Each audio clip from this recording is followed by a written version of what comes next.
যে যুগে মানুষ মিথ্যা বলা লজ্জার মনে করত না, যে সমাজে প্রতারণা আর অন্যায় ছিল স্বাভাবিক, সেই সময় জন্ম নেন এমন একজন মানুষ যার মুখে কখনো মিথ্যা শোনা যায়নি। তার নাম মুহাম্মদ ইবনে আবদুল্লাহ। ছোটবেলা থেকেই তার আচরণ, সত্যবাদিতা আর কোমল চরিত্র তাকে অন্য সবার থেকে আলাদা করে তুলেছিল। তিনি কখনো কারো সঙ্গে অন্যায় করেননি, কখনো কাউকে ঠকাননি, বরং মানুষের আস্থা অর্জন করেছিলেন তার চরিত্রের মাধ্যমে। মুহাম্মদ যখন ছোট, তখনও খেলায় প্রতারণা পছন্দ করতেন না।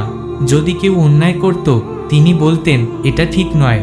তার চাচা আবু তালিব তাকে ব্যবসায় নিয়ে যেতেন। সেখানেও নবী সর্বদা সত্য কথা বলতেন, ওজন কমাতেন না, দাম বাড়াতেন না। মানুষ অবাক হয়ে বলতো, এই তরুণ ছেলেটা বাকিদের মতো নয়, এর চোখে আছে সততার আলো। ধীরে ধীরে মক্কার মানুষ তাকে চিনতে শুরু করলো, এ হলো সেই মানুষ যার মুখে কখনো মিথ্যা নেই। যুবক বয়সে নবী ব্যবসা শুরু করলেন। তিনি কখনো কারো সম্পদে খেয়ান্ত করেননি। যার সঙ্গে চুক্তি করতেন তাকে পুরো হক দিতেন। একদিন এক ব্যবসায়ী বলল, এই তরুণের সঙ্গে লেনদেন করলে ক্ষতি হয় না। এই সততার জন্য মক্কার ধনী ব্যবসায়ী নারী খাদিজা তাকে নিজের প্রতিনিধি হিসেবে পাঠালেন সিরিয়ায় ব্যবসার সফরে। মক্কার গরম মরুভূমি পাড়ি দিয়ে নবী পৌঁছালেন শামে। সেখানে সৎভাবে ব্যবসা করে ফিরলেন, যার ফলে খাদিজা তার সততায় মুগ্ধ হলেন।